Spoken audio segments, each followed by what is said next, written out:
Marcus Ho did not arrive late to things. He had not been late in 11 years. So when he checked his watch at the charity gala and realized he had been standing at the coat check counter for 23 minutes talking to a woman he had met 8 minutes earlier, something shifted inside him that he could not immediately name. Her name was Lena Sauce. She was not the kind of person who usually attended events like this one. She had told him that plainly, without any attempt to make it sound more interesting than it was. She ran the volunteer table near the entrance. She had been there since 5 in the afternoon. She was tired, her feet hurt, and she was not interested in pretending otherwise. That honesty had stopped him cold. Marcus was used to rooms full of people who performed. Performed generosity, performed warmth, performed interest in conversations they found deeply boring. He had become so skilled at reading the performance that he had stopped expecting anything else. So when Lena told him, with a completely straight face, that she had already eaten both of the mini sandwiches she was supposed to be offering to guests because she had skipped lunch, he laughed. Not the polite, controlled laugh he used in meetings. A real one. She looked at him like the laugh surprised her too. He asked her why she volunteered at these events if she found them exhausting. She said because the cause mattered and her feelings about rubber chicken dinners did not. He asked what the cause was. She told him, in detail, with the kind of focus that made it clear she genuinely cared. He listened. Not the way powerful men usually listen, with half their attention already moving toward the next thing, but all the way. She noticed that. She filed it away quietly, not trusting it yet. By the time a colleague came looking for Marcus to remind him about the donor table, he had forgotten entirely that he had come to write a check and leave. He looked genuinely irritated at the interruption, which Lena found funny and tried not to show. They exchanged numbers. It felt like a practical thing to do. He said something about connecting on the nonprofit's upcoming project. She nodded and said sure. Neither of them said what they were actually thinking. Marcus's driver was waiting outside. On the ride home, Marcus stared at the city moving past the window and thought about the way she had laughed at his interruption. He thought about how she had not once asked him what he did for a living. Every person at that event knew exactly who he was. She had treated him like he was just a man at a coat check. He could not decide if that was refreshing or unsettling. It was both. Lena got the last train home. She sat in the corner of the carriage with her coat in her lap and replayed the conversation without meaning to. She had met men like Marcus before. Men who had everything and moved through the world like it was arranged specifically for their convenience. She had learned, at a cost she was still paying, what it meant to believe that kind of man when he smiled at you. So she sat in the train carriage and told herself it was nothing. A conversation. A polite exchange of numbers that would go nowhere. She believed herself, more or less, until she got home and found herself checking her phone before she had even taken off her shoes. Marcus had built his life on one simple principle. Control everything you can, and never pretend you can control what you cannot. He had applied this to his business, his schedule, his emotions, and every relationship he had ever allowed inside the walls of his private life. The walls were not obvious to people who didn't know him. He was warm in meetings, generous with his time when it suited him, and genuinely well-liked in the way that powerful men are well-liked when they are also charming. But the warmth had a ceiling. Everyone who had gotten close enough eventually bumped into it. His sister, Claire, was the only person who ever called it what it was. She had sat across from him at dinner once, 3 years before the accident that changed everything, and said, "You love people from a safe distance, Marcus. You've turned it into an art form." He had told her she was being dramatic. She had shrugged and eaten her pasta, the way she always did when she knew she was right and didn't need to push.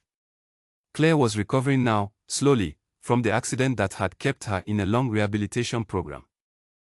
In the meantime, her 2 children, 9-year-old Oliver and 7-year-old Daisy, had been living with Marcus.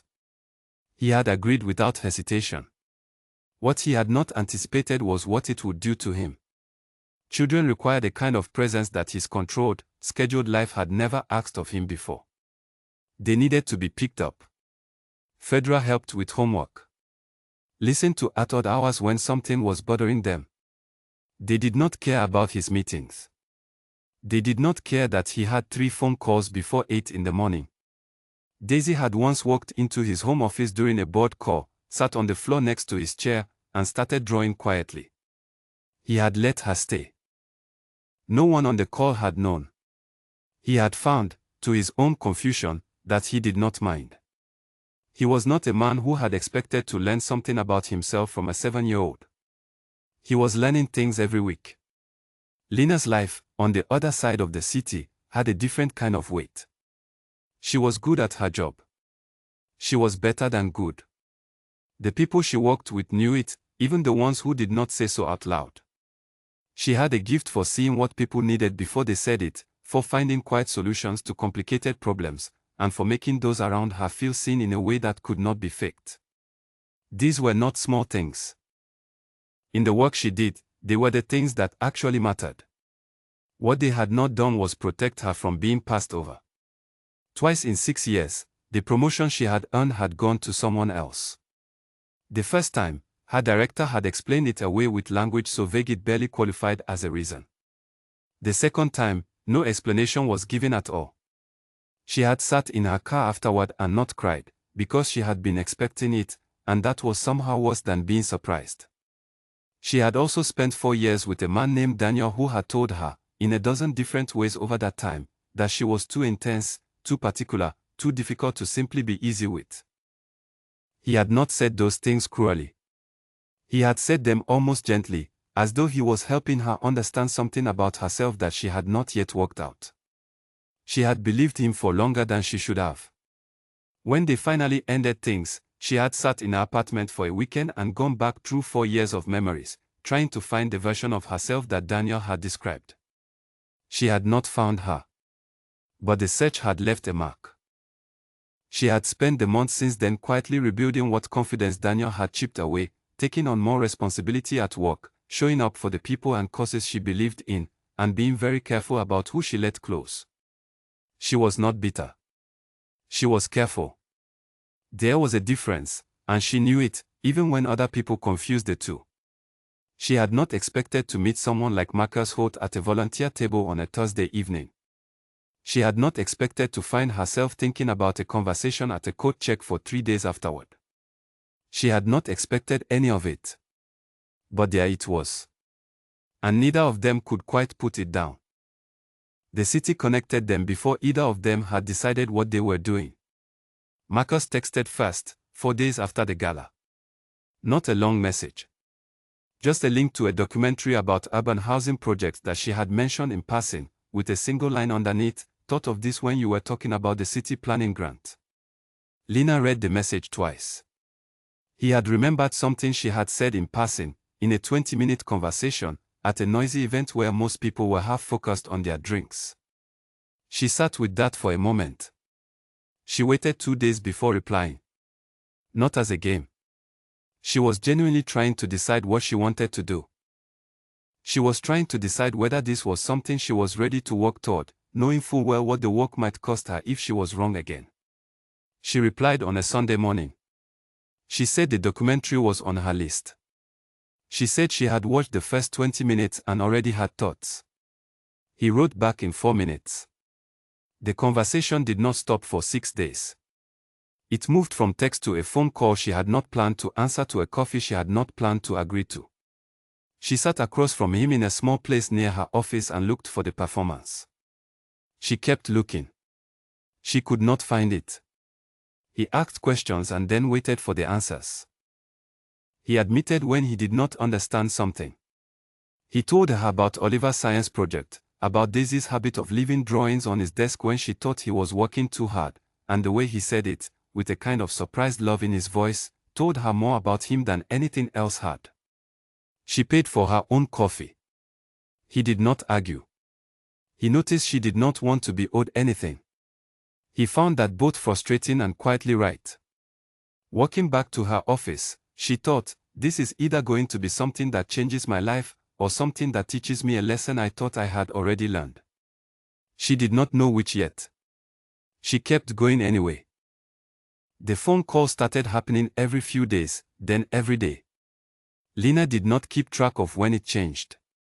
She only noticed one morning that she had been talking to Marcus for 40 minutes while making coffee, and the coffee had gone cold, and she had not noticed until she actually tried to drink it. He was not what she had assumed he would be. She had assumed wealth and power had smoothed him into something easy to read, someone who had learned to be charming because charming was useful. But Marcus was not smooth. He was careful. There was a difference. He chose his words like a man who had learned, somewhere along the way, that the wrong ones could do real damage. He was slow to offer opinions on things he had not thought through. He was direct when he had thought something through, sometimes uncomfortably so. He told her, during one call, that he had gone back over the dinner he had missed with Oliver the week before to take a client call, and he could not stop thinking about it. Not because Oliver had said anything. Because Oliver had not said anything, had just looked at the empty chair and then quietly eaten his food, and that silence had stayed with Marcus for days. Lena did not tell him what she was thinking. She was thinking that this was a man who was actually paying attention to his own life, which was rarer than it should have been. She was thinking that she liked him more than she had planned to. Their second meeting was not planned as a date. He was near her neighborhood for a site visit and texted to ask if she had 30 minutes. She had an hour. They walked instead of sitting, which turned out to be better, because walking gave them somewhere to look other than at each other when the conversation went somewhere neither of them had expected. She told him about the second time she had been passed over for promotion. She was not sure why she told him. It came out during a conversation about work and fairness and she said it plainly, without dressing it up. He did not offer advice. He did not try to fix it. He said, "That's not a reflection of your ability. That's a reflection of who was in the room when the decision was made." It was a simple thing to say. But no one had said it to her quite like that, without softening it into comfort or turning it into motivation. He just said what he thought was true. She filed that away too. He walked her back to her building. They stood outside for a few minutes longer than necessary. He said he'd had a good time. She said she had too. They did not plan anything else. They both went home knowing something had started that neither of them had exactly given permission for. The children met her by accident. Marcus had told himself the introduction, if there ever was one, would be planned carefully. He was not a man who let important things happen carelessly. But life with two children meant that careful plans had a limited lifespan. He had asked Lena to drop something off at his house when he was stuck at a meeting running late. She rang the doorbell. His housekeeper, Elena, answered. Oliver and Daisy were in the hallway behind her, still in their school clothes, and they looked at Lena with the open, unfiltered curiosity that children have before they learn to hide it. Daisy asked her name. Lena told her.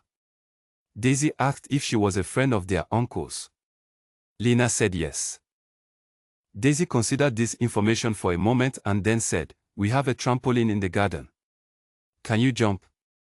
Oliver, who was 9 and had recently decided that being cool mattered, told Daisy not to just invite people to jump on the trampoline. Daisy said she could invite whoever she wanted to jump on the trampoline. This became a brief but intense argument that Lena watched with a barely contained smile. She did not jump on the trampoline. But she sat in the kitchen with Oliver while he explained his science project, which involved the model of the water cycle that he had built himself and was significantly more detailed than most school projects Lena had ever seen. She asked him real questions. He answered them with the kind of seriousness that 9-year-olds bring to things they actually care about.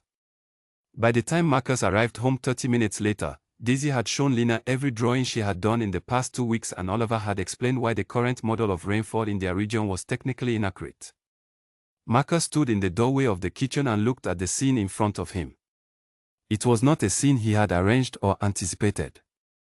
Lena was at his kitchen table, listening to his nephew explain atmospheric pressure, and his niece was sitting on Lena's other side leaning slightly against her arm. He did not move for a moment. Lena looked up and saw his expression. She could not entirely read it.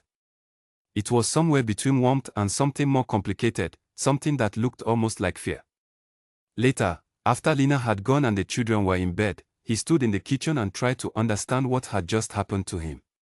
He had spent years keeping the separate parts of his life separate. His work life, his family life, the small and carefully guarded interior life that he let almost no one see. Lena had just walked into the middle of all three without any fanfare, without any plan, and the children had not flinched. They had just made room. It frightened him. Not because it was bad. Because it was the opposite of bad, and he did not know what to do with that. He texted her that night. He said, "Thank you for staying with them." She replied, "Oliver knows more about clouds than most adults I've met." He replied, "He gets it from Claire." She replied, "Tell me about Claire." He sat on his couch at 11 o'clock at night and told her about his sister. He had not talked about Claire to almost anyone outside of the necessary medical and legal conversations of the past year. He talked for a long time. Lena listened all the way to the end without trying to redirect or reassure. When he finished, she said, "She sounds like someone who loves her kids in the way that actually counts." He read that message 3 times. The weeks that followed were not dramatic. They were ordinary in the way that only the best things can afford to be. They went for walks. They ate dinner once at a small restaurant near the river where the food was good but not impressive and nobody recognized him. He came to one of her non-profit's community evenings and spent 2 hours listening to residents talk about housing, which was not something he had expected to find compelling. He found it compelling. She noticed he did not take out his phone once. But there were things underneath the ordinary that neither of them had yet said out loud. Marcus kept his walls. Not aggressively, not obviously, but they were there. There were questions about himself that he turned back into questions. There were moments when Lena could feel him pull slightly back, not fully, just enough to keep a careful distance he had not named. She recognized the behavior because she had her own version of it. But his was quieter and therefore harder to see from the outside. His colleague, a man named Philip, warned him over drinks one evening that getting involved with someone outside his circle was always complicated. He used several words that meant the same thing: risk, distraction, exposure. Marcus listened and said very little. He thought about Oliver explaining rainfall to Lena at his kitchen table. He thought about what Philip was actually describing when he said risk. Lena's closest friend, a woman named Carol who had known her for 12 years, told her over coffee that she was worried. She said it gently because that was Carol's way. She said she just didn't want to see Lena go through what she had gone through with Daniel again. Lena told her that Marcus was different. Carol asked how she was sure. Lena was quiet for a moment and said, "I'm not sure. But I think the fact that I'm scared means I'm taking it seriously this time, not that I should walk away from it." Carol looked at her for a long time and then said, "Okay." That was all she said. For Carol, it was a lot. The thing that surprised Marcus most was how much Daisy talked about Lena. Not constantly, not in a way that was obvious, but in the way children slide people into their everyday conversation without announcement. She would mention something Lena had said about drawing. Or she would ask, while Marcus was making breakfast, whether they were going to see Lena soon. She did not ask for reassurance. She just asked the question like she was asking whether it would rain. Oliver was quieter about it, in the way Oliver was quiet about most things he actually cared about. But one evening, while Marcus was helping him with a book report, Oliver looked up and said, "She asked really good questions. About the water cycle." Marcus said yes. Oliver nodded and went back to his work. Marcus sat there with a pencil in his hand and thought about what it meant that both of those children had simply made room, without asking permission, without any transition at all. He thought about what it meant that he had not stopped them. He thought about the walls he had spent 11 years maintaining, and about how, somewhere in the past 2 months, a door had appeared in one of them. He had not walked through it yet. But he was standing very close to it, and he could feel the light coming through the edges. It was the light, more than anything, that scared him the most. The article appeared on a Tuesday. Marcus read it at 6 in the morning, before the children were awake, before his first call of the day. It was in one of the online columns that covered the intersection of business and gossip, the kind of publication that dressed itself up as news and functioned as ammunition. The headline described Lena as a woman positioning herself strategically. It implied she had attended the gala specifically to meet someone like Marcus. It pulled up photographs from a trip she had taken 2 years earlier with her former partner Daniel, and the way they were placed in the article made them look like evidence of something, though no one had been careful enough to say what. It named her employer. It mentioned her salary bracket in a tone that suggested it explained something unflattering. It described her as someone with ambitions that did not match her circumstances. Marcus sat with the article on his phone screen and felt something cold move through him. Not anger. Something worse. The old reflex. The one that had kept him safe and alone for 11 years. It rose up before he could stop it, smooth and efficient, and told him in a language he knew very well that this was exactly why he kept his words separate. This was exactly why he did not let people in. This was the cost of the door in the wall. He did not call Lena. He told himself he was waiting until he had thought it through. He told himself he needed to understand the situation before he spoke. He told himself a lot of things that morning, in the voice of the man he had spent 11 years becoming, and all of them sounded reasonable and none of them were. Lena read the article at 7:15, on her phone on the way to work. A colleague had sent it to her with a message that said, "Just checking you saw this." She read it standing on the pavement outside her office building, holding her bag, and she felt the ground shift underneath her the way it had shifted before, in other moments that had told her she was not safe. She waited for Marcus to call. She did not wait passively. She had a full day of work to do and she did it, because she was someone who showed up regardless, but she was waiting. She checked her phone more than she wanted to admit. By evening she had heard nothing. By the next morning she understood what the silence meant. Not because Marcus had explained it. Because she had felt that kind of silence before, and she knew its shape. She sent him a short message. She said she assumed he had seen the piece. She said she wanted him to know, for whatever it was worth, that none of what it implied was true. She sent it and put her phone face down on the table and made herself a cup of tea and drank the whole thing before she looked at the screen again. He replied 2 hours later. He said he knew. He said it was a complicated situation. He said he needed a few days to think. A few days. She read those 3 words and felt something close down in her chest. Not dramatically. Quietly. The way it always happened when she had made herself believe something and then been reminded why she had not wanted to believe it in the first place. She did not reply. There was nothing to say. She took the overseas contract that her director had offered her the month before and that she had been undecided about. She called that afternoon and said yes.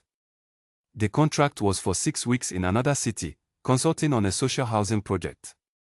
She told herself it was a good professional move, which it was. She told herself it had nothing to do with Marcus, which it did. She packed efficiently, said goodbye to Kara, and left on a Thursday. Marcus did not know she had gone until Philip mentioned, casually, that he had seen something about her non-profit taking on a new out-of-city project. Marcus pulled up her social media, which he had never looked at before, and found a photograph she had posted the day before. She was standing in front of a different skyline. She looked fine. She looked more than fine. She looked like someone who had made a decision and was at peace with it. He sat with that image for a long time. The children noticed within a week. Not in the way they would have noticed a dramatic absence, but in the small, quiet way children notice the texture of things. Daisy stopped mentioning Lena in the mornings. Oliver got quieter at dinner. Marcus tried to compensate by being more present, more cheerful, more engaged. He could tell it wasn't quite working. He was performing in his own home, for an audience of 2 children who were very good at detecting performances. The work did not save him the way it usually did. He took more meetings than necessary and found himself sitting in rooms he had once found energizing, listening to conversations that should have held his attention, and thinking instead about a woman standing on a pavement in another city looking fine. He called his therapist for the first time in 8 months. He had started seeing her, briefly, after Claire's accident, and had stopped when things had stabilized, or when he had convinced himself they had stabilized, which was not quite the same thing. He booked the appointment, cancelled it, rebooked it within the same hour. When he finally went, he sat across from a calm woman named Dr. Patricia Wren and said he had made a mistake. She asked what kind. He said the kind where you protect yourself so efficiently that you end up doing the exact thing you were trying to prevent. She asked him what he meant. He described the past 3 weeks. She listened without interrupting, the way therapists do, which he found both useful and maddening. When he finished, she asked him one question: if the article had been about a business deal instead of a person, what would you have done? He said he would have investigated the source, refuted what was false, and moved forward. She let that sit in the room. He said, I know. She said, it sounds like you do. Daisy was the one who finally said it out loud. It was a Thursday evening. Marcus had made dinner, which he did on Thursdays because Ellen had the evening off, and the three of them were eating together the way they did every week. The dinner was good. The conversation was the usual mix of school news and Oliver's ongoing opinions about the inaccuracies in his textbooks. Then, in the middle of a sentence about something else entirely, Daisy put down her fork and said, you look the same as before she came. I don't like it. Oliver looked at his plate. Marcus stopped eating. He looked at his niece, 7 years old, with tomato sauce on her chin and absolute certainty in her face, and he felt something loosen in his chest that had been wound tight for 3 weeks. He said, you're right, Daisy. She picked her fork back up. I know, she said, and went back to her dinner. He left the house at 8:30 that evening, after the children were in bed and Ellen had come back to be there. He drove across the city to Lena's apartment, because she had come home the previous day, which he knew from Kara, who had mentioned it to a mutual friend, which was not the most direct path to information but it was the one he had. He parked outside her building and sat in the car for 4 minutes. He knew he sat for 4 minutes because he watched the clock. He was not sure why he was watching the clock. Perhaps because it was the kind of concrete, measurable thing his mind reached for when everything else was not. He knocked on her door. She opened it after a moment. She was in a gray sweater and looked like she had been reading. She looked at him without expression, which told him she had been expecting this, or something like it, and had prepared herself not to show too much. He had prepared a careful apology. Something measured and logical that acknowledged his behavior without becoming melodramatic. He had thought it through on the drive over. The words were ready. What came out instead was something much simpler. He said, I was frightened. I know that's not an excuse. I handled it completely wrong and I am sorry, Lena. I am genuinely sorry. I do not want to keep doing the thing I did. I don't want to protect myself at the cost of you. He stopped. He had nothing else prepared. That was all he had. She looked at him for a long time. The hallway was quiet. Somewhere in the building above them someone was watching television and the sound came down through the ceiling, distant and unintelligible. She did not open the door wider. She did not close it. She said, I need more than a week before I can think about this properly. She said it evenly, not coldly. Like a woman stating a fact that she had already lived with and made her peace with. He said, okay. She said, okay. He walked back to his car. He sat there for another minute. Then he drove home. He felt, for reasons he could not entirely explain, less afraid than he had felt in 3 weeks. Not relieved. Not resolved. Just less afraid. That was not nothing. For Marcus, it was quite a lot. She made him wait 11 days. He did not rush her. He sent one message, 3 days after the door, which said simply, take whatever time you need. I'm not going anywhere. He did not send another. He had learned something about himself in the past several weeks, and one of the things he had learned was when to stop talking. Lena used those 11 days. She went back to work, went back to Carol's kitchen table, went for long walks that she used to do all the time before the past few months had filled up her evenings. She thought about what she wanted. Not what she feared, not what had happened before, but what she actually wanted, right now, for herself and her life. She wanted to trust someone again. She had spent so long being careful that the carefulness had become its own kind of exhaustion. She wanted to build something. She wanted the trampoline and the water cycle project and the kitchen table and the late-night conversations and the man who stood at her door at 8:30 on a Thursday evening with nothing left but the truth. She also wanted him to understand, clearly, that she was not a person who would keep coming back from silences like the one he had given her. She needed that to be said plainly. She called him on the 11th day. She did not ease into it.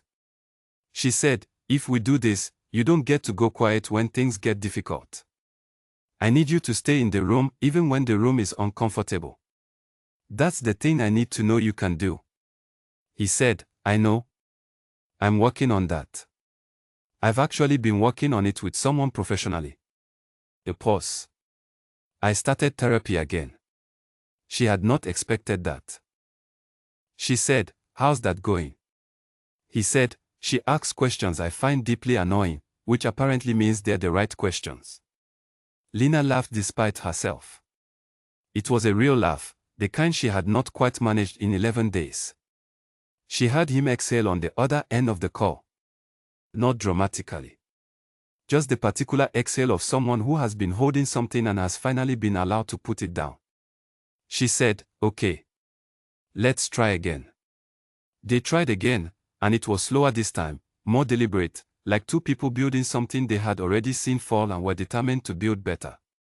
They were more honest with each other about the edges of things. He told her when he felt himself pulling back, instead of just pulling back. She told him when she was carrying something she hadn't said. These were small adjustments. They made an enormous difference. The Saturday pancakes became a tradition without anyone declaring it one. Oliver had informed Marcus, with the authority of a 9-year-old who had thought about it carefully, that the recipe they were using was not as good as the one he had seen in a cooking video. Marcus said fair enough. Oliver had printed the new recipe and put it on the refrigerator. Lena arrived on the third Saturday to find Oliver running the whole operation, with Daisy allocated to stirring, and Marcus stationed at the stove doing exactly what he was told. She stood in the kitchen doorway and watched this for a moment before any of them noticed her. Oliver directing his uncle. Daisy stirring too enthusiastically. Marcus turning to ask Oliver something about the batter with a completely serious expression.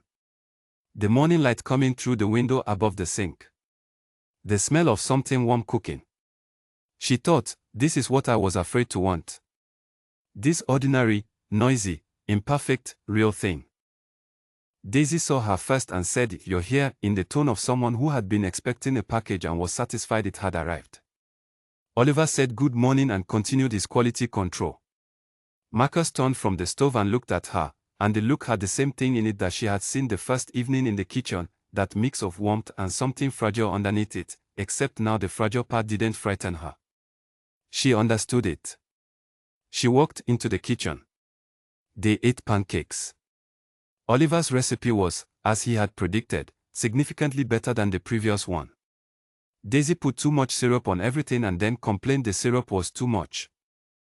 Marcus drank 2 cups of coffee and ate more than he usually did at breakfast, which Lena had noticed was something he did when he was genuinely relaxed.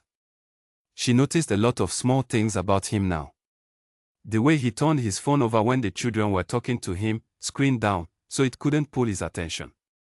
The way he said other people's names when he was talking about them, as though the person deserved to be fully present in the conversation even in their absence. The way he looked when he was not performing anything, which was the way he looked on Saturday mornings in his own kitchen, slightly rumpled, slightly distracted, entirely himself. Marcus went to one of Lena's non-profit events in mid-spring, a community gathering she had been organizing for months. He arrived on time. He stayed past the point where the formal event ended and people were stacking chairs and sweeping floors. He helped stack the chairs. Lena looked across the room at him folding up a table with one of the community volunteers, talking easily, and thought, he's not doing this to impress me. He's doing this because he's here and it needs doing. She brought him a cup of tea on the way out. He took it with both hands and said, "How do you do this every day and still care this much?" She said, "I ask myself the same thing. I think the answer is I can't not care." He looked at her in the half-empty room with the plastic cups and the folded chairs and said, "I know what you mean." He said it like he was discovering it as he said it. Claire came home on a weekend in early summer. It was not a dramatic return. She came home on a Friday afternoon, still managing some of the physical effects of her recovery, moving more slowly than she had before but with the same directness that Marcus had always recognized in her. The children were there when she arrived and the reunion was the kind that does not need describing because anyone who has ever wanted someone back and had them walk through the door knows what it looked and sounded and felt like. Lena was not there for the reunion. It was a family moment and she understood, without being told, that it was not hers to be part of yet. But Claire had asked to meet her, and so on the Sunday, Lena came for lunch. Claire assessed people the way Marcus did, directly and without ceremony, but she was faster at it and less careful about whether you noticed. She asked Lena questions over the meal that covered her work, her family, what she thought about certain city planning decisions, and, at one point, whether she thought Marcus worked too much. Lena said yes. Claire said she had been saying that for 15 years. Marcus said neither of them was in the room with him during the actual work. Claire and Lena looked at each other with an expression that required no translation. After lunch, when Lena had gone to help Oliver with something in the garden, Claire sat with Marcus at the table and said, "She doesn't perform for you. You can see it. She's just exactly what she is." Marcus said, "I know." Claire said, "That's what you've always needed, and it's always been what you were most afraid of." He said, "I know that too." She looked at him for a moment. She said, "Don't be an idiot about this one." He said, "I'm trying." She said, "Try harder." Then she called out to Daisy to stop throwing things in the garden, and that was the end of the conversation. Lena got the promotion in early autumn. The organization had brought in a new director, a woman named Frances who had spent 20 years in community development and had a gift for seeing what rooms needed before she walked into them. She had watched Lena for 3 months and then offered her the position with the kind of directness that made it clear it was not a surprise to anyone except possibly Lena herself. Lena sat in her office after the meeting and called Marcus. He answered on the second ring. She said, "Francis gave me the promotion." He said, "Lena."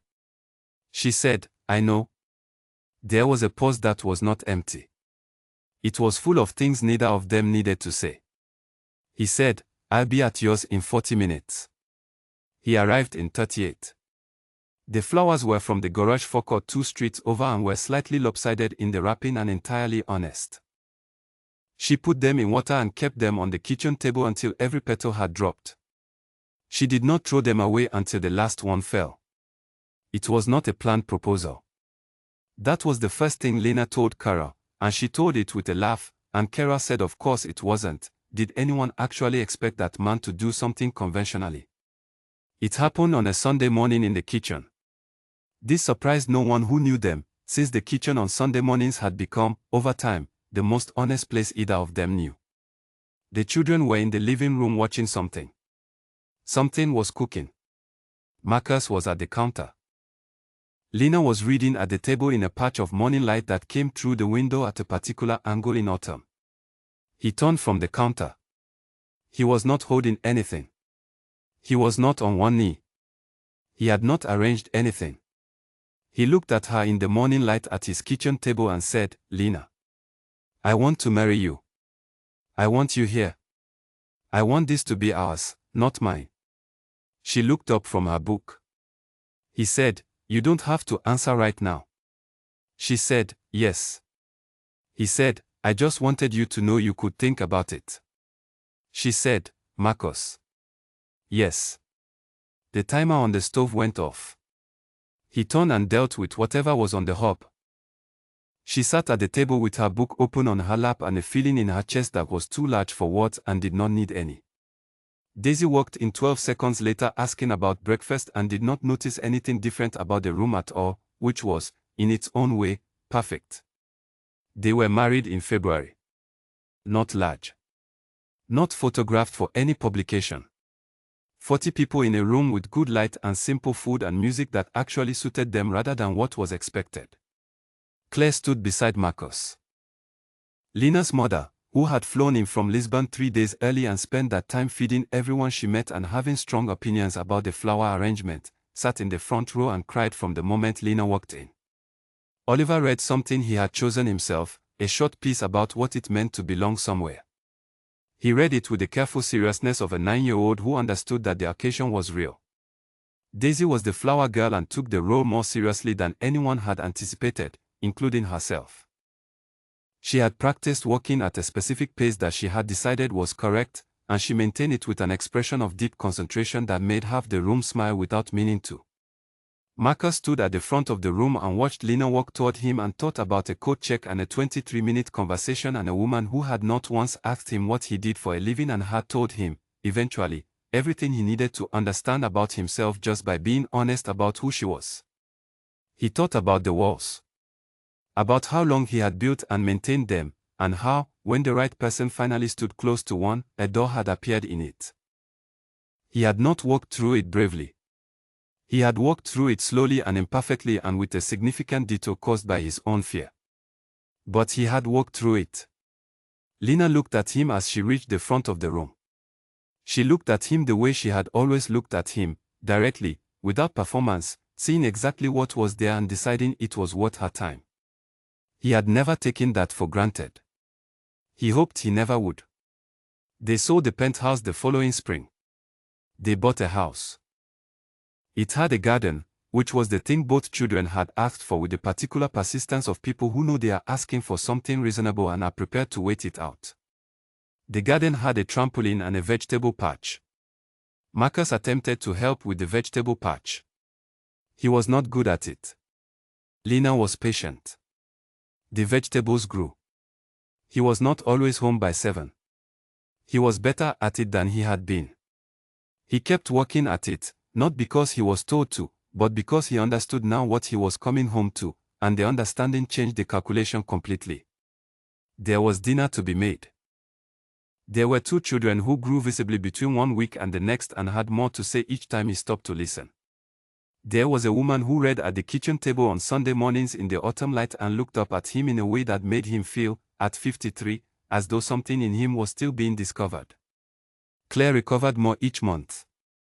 She was a regular presence in the house, at dinners and Sunday afternoons and the various ordinary occasions that make up the texture of a shared life. She and Lena had developed a friendship that neither of them had planned and both of them relied on. It ran on directness and humor and the particular understanding of 2 people who love the same man from different angles and find they can see him more completely together than apart. Lena, who had spent years being told she was too much to love easily, had discovered that she was not too much at all. She was exactly the right amount. She had simply needed someone who was not afraid to pay attention. What had looked like intensity to people who wanted easy was just presence. The same presence that made her good at her work, that made Oliver trust her with the water cycle project, that made Daisy lean against her arm without asking permission. It was who she was. She had not needed to change it. She had needed someone who understood it. Marcus, who had built his whole adult life around the principle that control was protection, had discovered something more useful, that the things worth protecting were not protected by walls. They were protected by showing up. By staying in the room. By walking back to someone's door at 8:30 on a Thursday night with nothing left but the truth. He was not a perfect man. He said so himself, often enough that Lena occasionally told him he didn't have to keep announcing it. He was a man who was learning, later than most, what it meant to be at home in his own life. He found, the more he practiced it, that the learning got easier. Not easy. Easier. There was a difference, and he had stopped pretending there wasn't. The city moved outside their windows. Work continued. The children grew. Claire's laugh returned, fully, the way it had been before, and the first time Marcus heard it properly again, he had to leave the room for a minute. Not because he was sad. Because some things require a moment of privacy to be felt correctly. On a Tuesday evening in November, about 2 years after the gala, Marcus sat at the kitchen table doing something on his laptop while Lena made tea and Oliver explained to Daisy why her drawing of a cloud was meteorologically incorrect, which led to the kind of argument only siblings can produce, which led to Daisy telling Oliver she would draw the clouds however she wanted and he could make his own clouds if he was going to be like that about it. Lena put 2 cups of tea on the table and sat across from Marcus. She raised an eyebrow at the cloud argument happening behind her. He raised one back. They drank their tea. The argument resolved itself, as these things did, without any adult involvement. Later, when the children were in bed and the house was quiet, Lena said, "I was thinking about that code check." He said, 23 minutes. She said, "You timed it." He said, "I checked my watch." I remember thinking I had no idea how that had happened. She was quiet for a moment. Then she said, "I'm glad it did." He looked at her across the table. He said, "So am I, Lena." "So am I." Outside the window the city kept going, indifferent and alive, the way cities always are. Inside the kitchen the light was warm. The tea cooled slowly. And the 2 people who had found each other entirely by accident sat together in the quiet and let it be exactly what it was. Which was, it turned out, everything.